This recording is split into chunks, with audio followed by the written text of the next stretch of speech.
अच्छी और सच्ची खबर में सबसे पहले बात चैत्र नवरात्र की, जिसका आज तीसरा दिन है। आज देवी दुर्गा के तीसरे स्वरूप यानी कि मां चंद्रघंटा की पूजा अर्चना की गई। मस्तक में घंटे के आकार का अर्धचंद्र विराजमान होने के कारण ही इन्हें चंद्रघंटा कहा जाता है। देवी चंद्रघंटा 10 भुजाओं वाली है, जिनके हर हाथ में अलग अलग अस्त्र शस्त्र विभूषित हैं। मान्यता है कि मां के इस स्वरूप की उपासना करने से पाप नष्ट होते हैं, शत्रुओं पर विजय प्राप्त होती है और दाम्पत्य जीवन में भी खुशहाली आती है।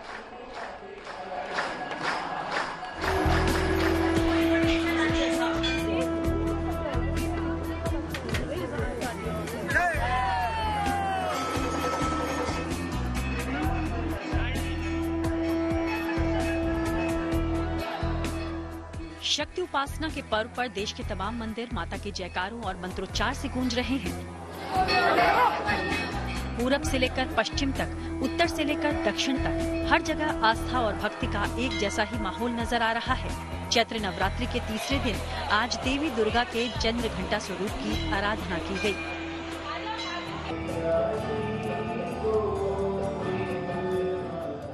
सुबह सुबह शुभ मुहूर्त में मां का लाल वस्त्रों और लाल फूलों से श्रृंगार हुआ और विशेष भोग लगाया गया, जिसके बाद मां की आरती की गई।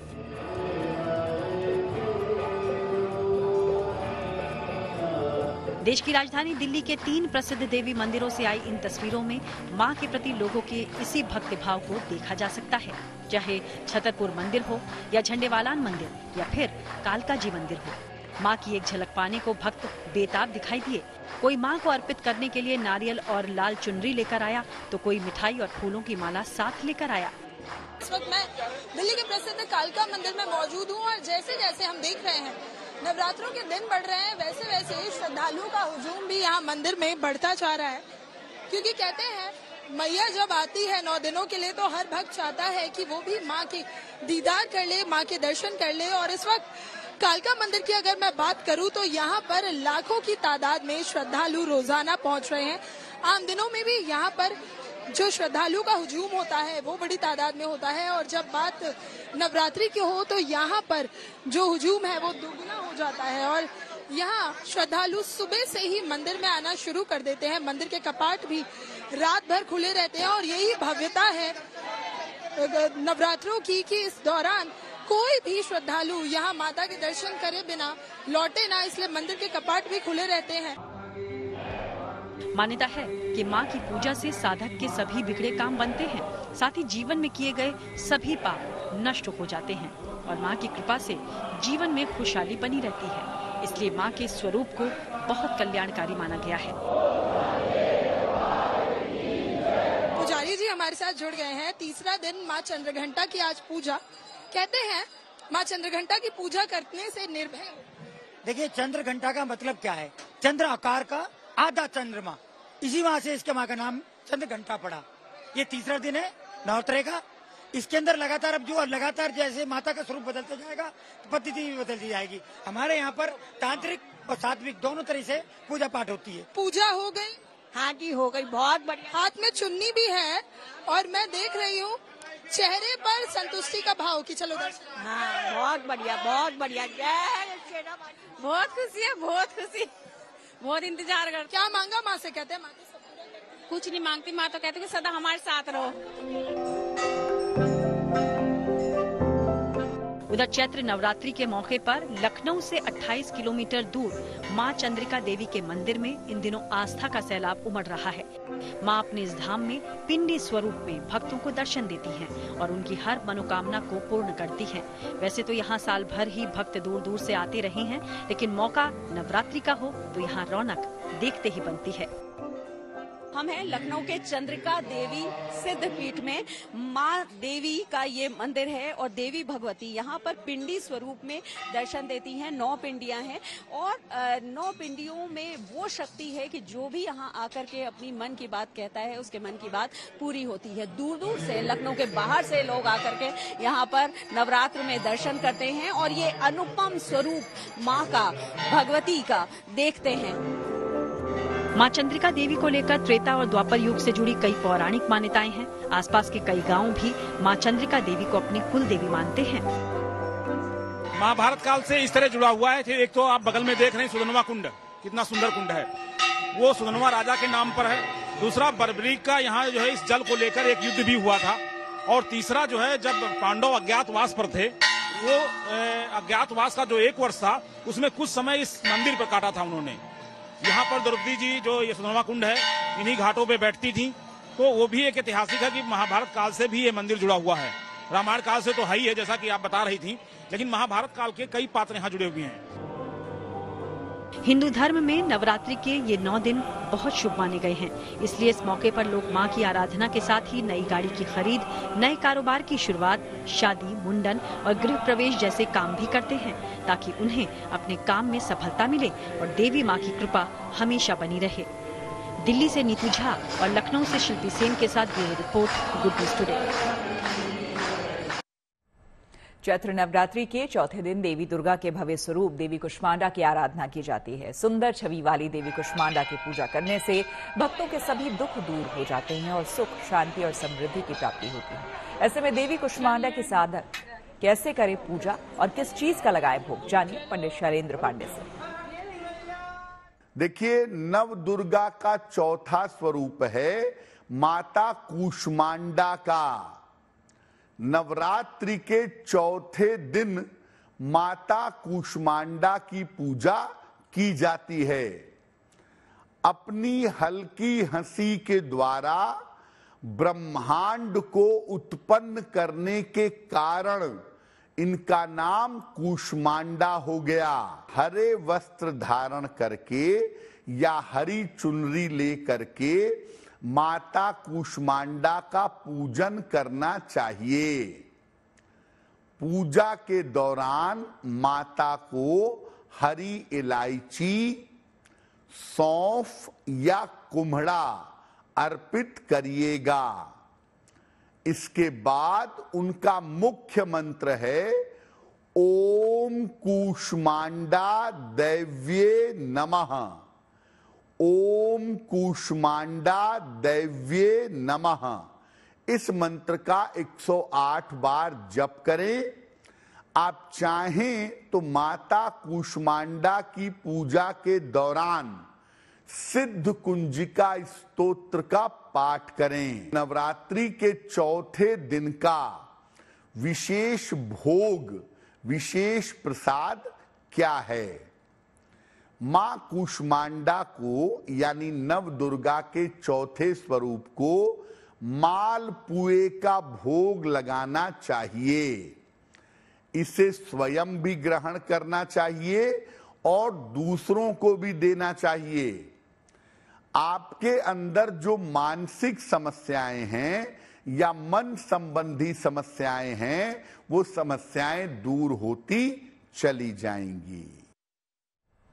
चलिए बढ़ते हैं आगे, रुक करेंगे अगली खबर का। और अब बात आतंकवाद के खिलाफ सुरक्षा बल को मिली कामयाबी की। आज सुबह दक्षिण कश्मीर के पुलवामा में आतंकियों और सुरक्षा बल के जवानों के बीच मुठभेड़ हुई, जिसमें एक आतंकवादी मारा गया।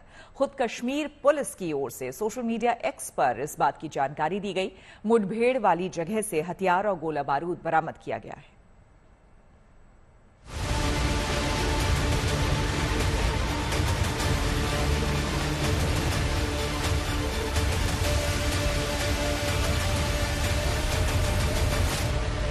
ट्रिगर पर उंगली और चप्पे चप्पे की तलाशी। सुरक्षा बल के जवानों की यही चौकसी आतंकियों पर एक बार फिर भारी पड़ी है। तस्वीरें दक्षिण कश्मीर के पुलवामा जिले की हैं, जहां आज सुबह सुरक्षा बल और आतंकियों के बीच मुठभेड़ हुई, जिसमें एक आतंकी ढेर कर दिया गया। 2024 में कश्मीर में आतंकी मुठभेड़ों में काफी गिरावट आई है। पिछली मुठभेड़ जो कश्मीर घाटी में हुई थी वो शोपियां जिले में हुई थी, जिसमें एक स्थानीय आतंकी मरा था। और आज करीब 3 महीने के बाद ये दूसरी आतंकियों के साथ सुरक्षा बलों की मुठभेड़ है, जिसमें ये स्थानीय आतंकी मारा गया है। बताया गया कि सुरक्षा बल को फारसीपोरा इलाके में आतंकियों के छिपे होने की सूचना मिली।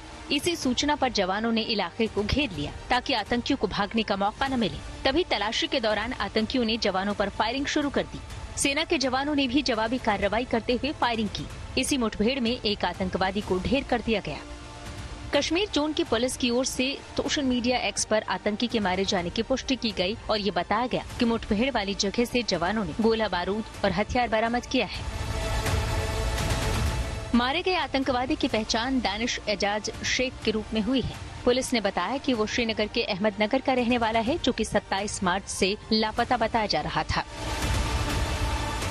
पहचान के बाद आखिरकार मारे गए आतंकी की जानकारी मिली है, जो श्रीनगर शहर का रहने वाला है और मात्र 2 हफ्ते से वो घर से लापता था। पुलिस का कहना है कि जो शव बरामद हुआ है आतंकी का हथियारों के साथ, 2 हफ्ते पहले उसके परिवार ने श्रीनगर के पुलिस थाने में उसकी गुमशुदगी के बारे में जो है FIR दर्ज की थी और उसी का शव मिला है। एनकाउंटर खत्म होने के बाद जम्मू कश्मीर पुलिस और सेना के जवानों ने पूरे इलाके में सर्च ऑपरेशन चलाया, ताकि अगर इलाके में और भी आतंकी छिपे हों तो उन्हें दबोचा जा सके। खबर तो ये भी है कि पाकिस्तान के आतंकी संगठन चुनाव से पहले घाटी का माहौल बिगाड़ने की फिराक में है। सुरक्षा एजेंसियों को जब से इस बात की भनक लगी है, तब से वो और ज्यादा अलर्ट हो गई हैं, ताकि पाकिस्तान के आतंकी संगठन अपने मंसूबों में कामयाब न हो सके। सुरक्षा एजेंसियों की इसी चौकसी की बदौलत ही कुछ रोज पहले उरी सेक्टर में भी घुसपैठ की कोशिश कर रहे 2 आतंकी मारे गए थे। श्रीनगर से अशरफ वाणी, गुड न्यूज टुडे।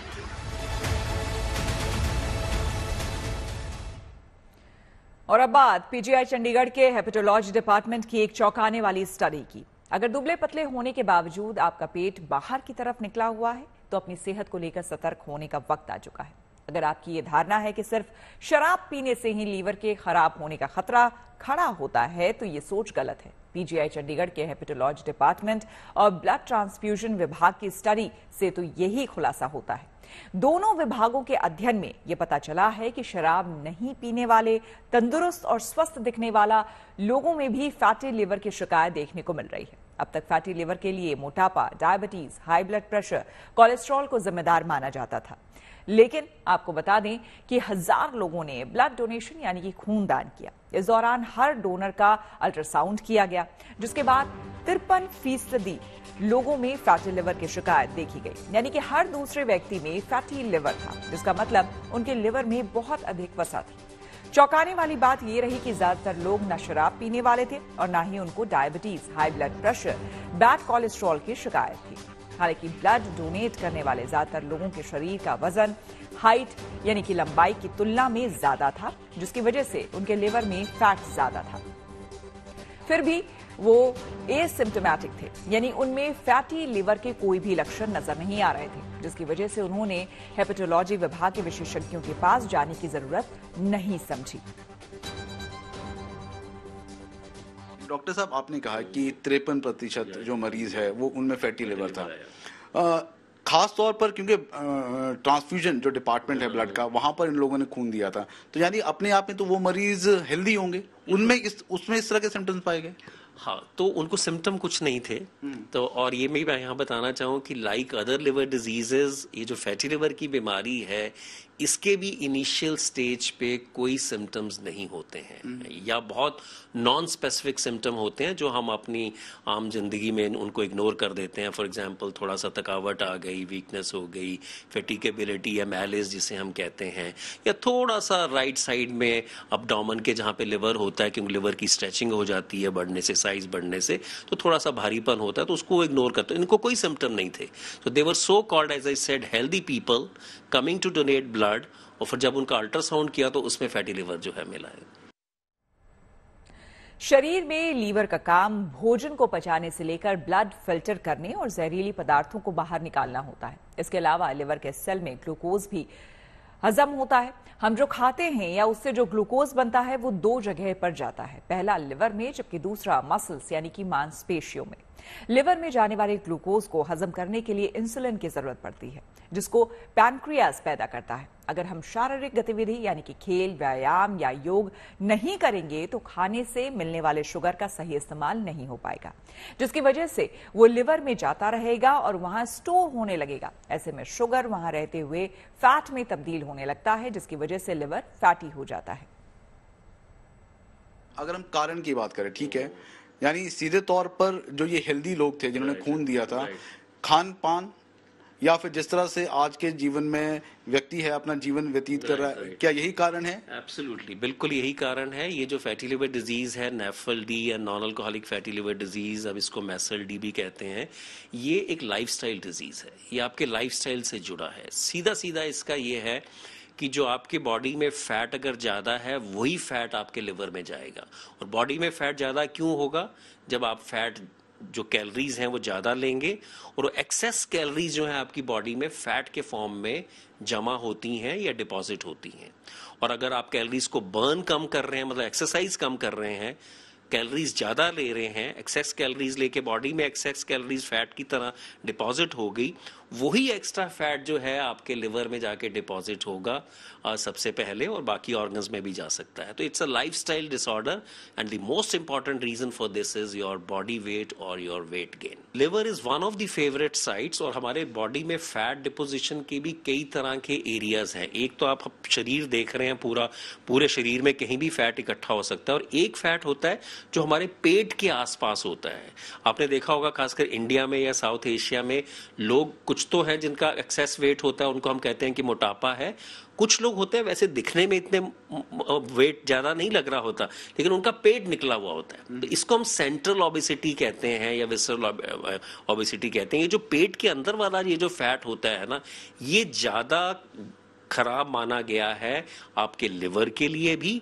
और जैसे आपने बताया, लिवर तो एक फेवरेट साइट है, और ये फैट हार्ट में भी जाता है, किडनीज में भी जा सकता है, पैंक्रियाज में भी जा सकता है, और ऑर्गन्स में भी जाता है, आपकी ब्लड वेसल्स में भी जाता है, एथेरोस्क्लेरोसिस और ये सब चीजें भी। इसके साथ फिलहाल इतना ही, लेकिन रात 9 बजे देखना ना भूले मेरे साथ न्यूज़ बात।